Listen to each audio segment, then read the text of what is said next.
Sup Shredders, my name is Logan aka Spiderhands and welcome to an SP Patrons video today that I am making for Gill as part of their custom monthly music review. It is another track from CHAGE and ASKA titled No No Darlin, and if we switch over to here, I'm looking forward to hearing more of this act. I'm going to listen through this track from start to finish and we're going to hear what we think. Let's go. Let's do it. What do we have? What's coming for us here? Oh, coming in immediately with these keys. The tightness of the shakers and the drums and the keys, the 80s vibe is strong with this one.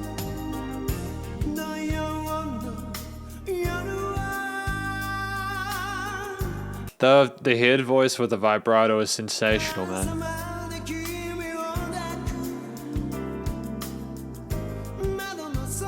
Jazzy harmonies, excellent choice.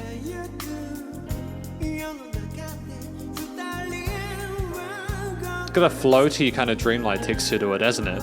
Extra bar for a transition. A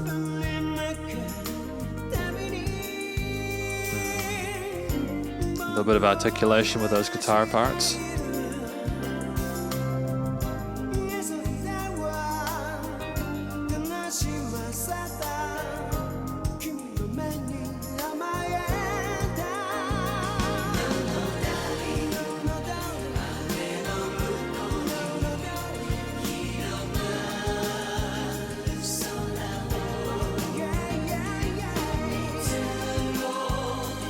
So is this a track about people in relationships and stuff like that, and little intimate intricacies and little conversations they have and stuff like that? How people interact with each other?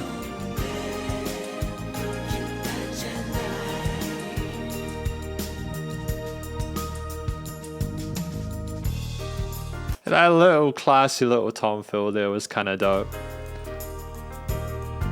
That was slick. Very nice and warm and gentle and caring, and the vocal style in that chorus was adorable.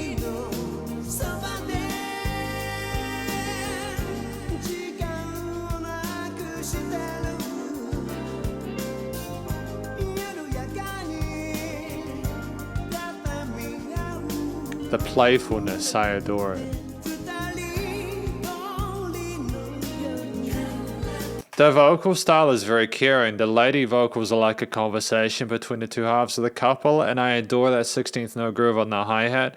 It's so flawless, man. The technique is extreme.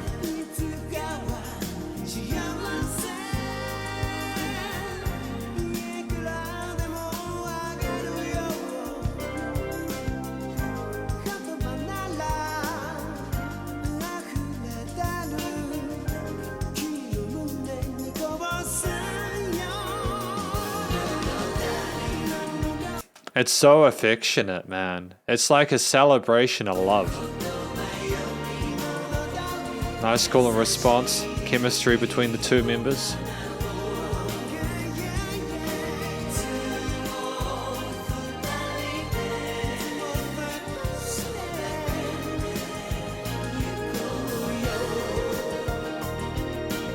Nice little bit of extra piano on top there to fill in that higher register without the head voice of either CHAGE or ASKA.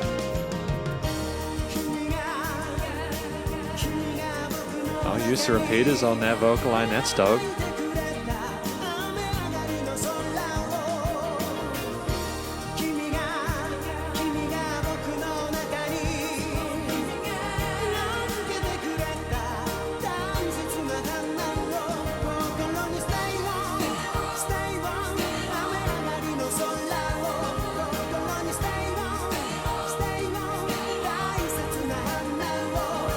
Again, I like the fact that we're switching up the phrasing for this part here as a kind of a separate sounding bridge there, a little bit of extra intensity amongst a fairly chill backing.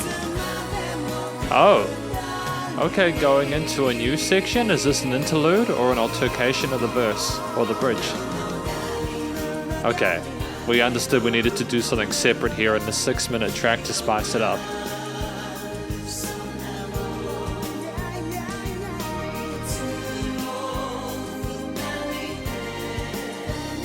All sorts of couples in this one.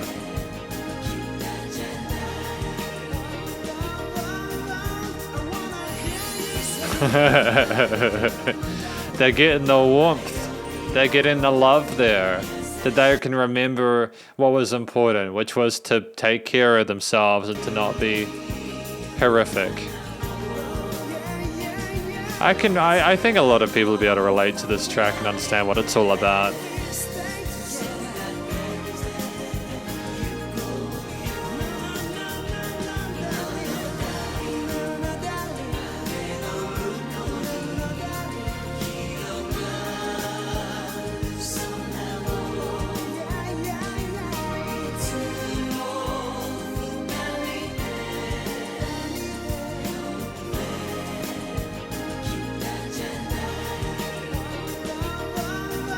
I love the fact that it shows the context of the people in that kind of orangish tint of the color grading, and then it shows the people in the darkness and they throw the little magic on it, and that's them saving the relationship. Are they going to be repeating this hook line though? Is it more about the video rather than the audio at this point? I'm not sure, I have questions. Are they going to heaven? Are they flying away? Are they the chosen ones? Oh, it's all the different couples there showing them that they're going to get there in the end. Is this a cult? Are they being taken away to be sacrificed to the aliens so that the rest of them can feel love? Oh, they're soaring through the sky. They look very proud of themselves. What if they ran out of magic halfway and they just fell into the ocean? They don't have any chill, man. They have no chill.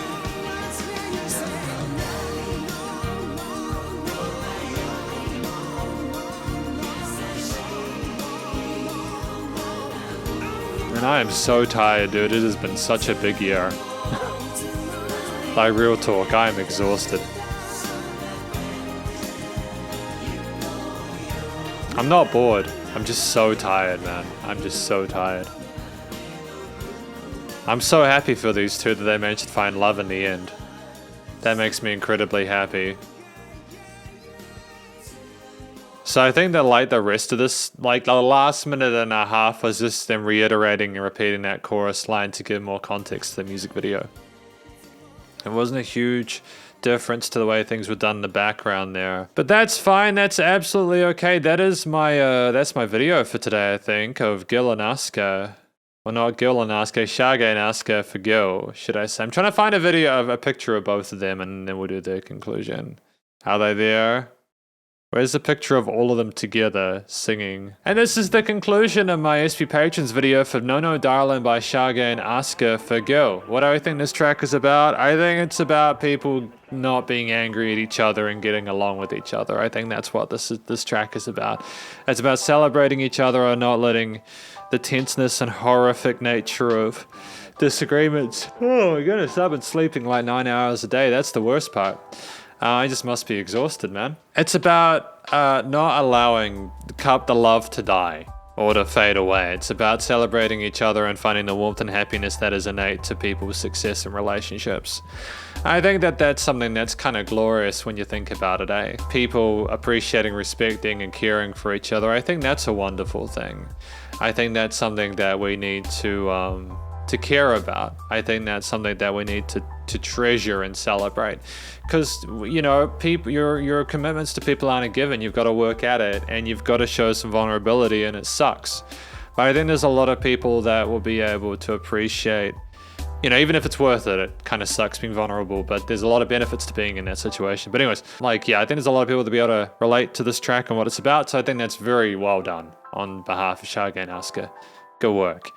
I think that what we did in regards to the singing from CHAGE and ASKA was fantastic. We've clearly got one person doing the softer parts with the backing vocals, and then we've got another part doing the sort of lead, sort of main verse parts. And they're a great team. They contrast each other texturally, vocally.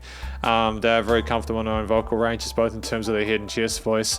One is gentle, one's a little bit more pointed, so you can tell who's and who's fairly effectively, and that makes it very easy to follow along to from a listening perspective.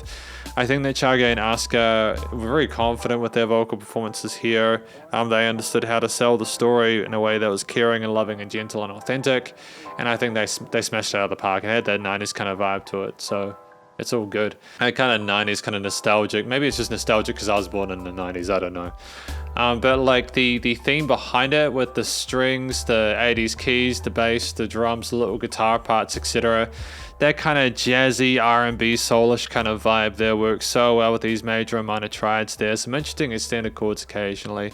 A lot of those 16th note hi-hat work on the cymbals there was some gentle sort of kick and snare beats, and then some toms to go between. Really articulate performances with the strings and parts and the keys and piano parts as well later on, just as a little bit of an additional sort of like layer to what we have with the vocals. I think that was really cool. We knew exactly where to spice things up to keep things interesting for the listener. It was not a note out of place. I think that the track at 6 minutes was quite long. I think that was mainly because it was trying to serve the needs of the video rather than the song itself. I assume the song would be a bit shorter simply because, you know, like, I don't even know what my hair is doing right now in this. I'm not trying to be unprofessional, but it's ending up that way, so I apologize. I do take every review I do seriously, don't worry. I think that, you know, clearly we had musicians here who understood their music theory and composition, the production work, the themes there made sense, the textures were soft and supple and gentle and generous and warm and vivacious and vibrant, and it matched what was being done in the video. There were changes in the way the song was structured, little bars occasionally to help sort of spice up those sequences. I think as well we had like little interlude parts and stuff like that, which were a little more surprising and organic as opposed to the chorus, which was repeated at the end, which was more sort of catchy, meant to say stuck in your head. It was a little too sort of like gentle and soft for my tastes, but I can understand why people like it. I can understand why they had an audience, or why they have an audience. I think that yeah, they smashed their performances out of the park, and I'm very happy with the fact there wasn't a note out of place, and the singing matched the instrumental performance as well. The harmonies were really sweet, and yeah, the recording, mixing, mastering, the production was fantastic. It was exactly what I wanted from this. You know, it sounded like it was recorded through an analog desk, nice and warm sounding. The filtering EQ on the vocals was that kind of 80s, sort of early 90s vibe there with the heavy reverb and the use of repeaters and stuff like that. But it's okay because it suited the keys, the heavy tones of those bass. Everything was stylistically coherent and consistent, and matched voluptuously. It was beautiful to hear what was going on with the various instruments and how they're notched in the frequency spectrum in regards to not only composition and arrangement, but also the studio side of things with the filtering of them. There were no weird resonances in the frequency spectrum. It was nice and wide and stereo filtered. Like there were parts sort of like, again, the hi-hats and little synth parts kind of sparkled around the place. And the piano as well was sort of mic'd according to how a person would play their hands in relation to the position of the keys on the keyboard. There were just little things like that. There was a great amount of dynamic range there as well. There were quiet and loud parts there, which made sense. If this had been overcompressed, it would have killed the humanity of the performance. The vocals were recorded rather organically, which I think is appropriate for this track. It would have sounded sort of like disingenuous if they'd been sort of synthy vocoded or vocaloids or some kind of stuff like that. The leveling of the instruments in general was professional grade, major label grade, and limiting compression was done well. There's no weird pumping. It was nice and loud. This is effectively my review of this track, CHAGE and ASKA. They did the song No No Darlin. Hopefully you enjoyed it. If you did, please do go check out their various social medias and their YouTube page, and stay cool and stay safe, and please remember to support your local musicians and artists at this point in time, as they help more than ever with all the crazy stuff going on in the world, and I will catch you in the next SP Patrons review. Spiderhands out.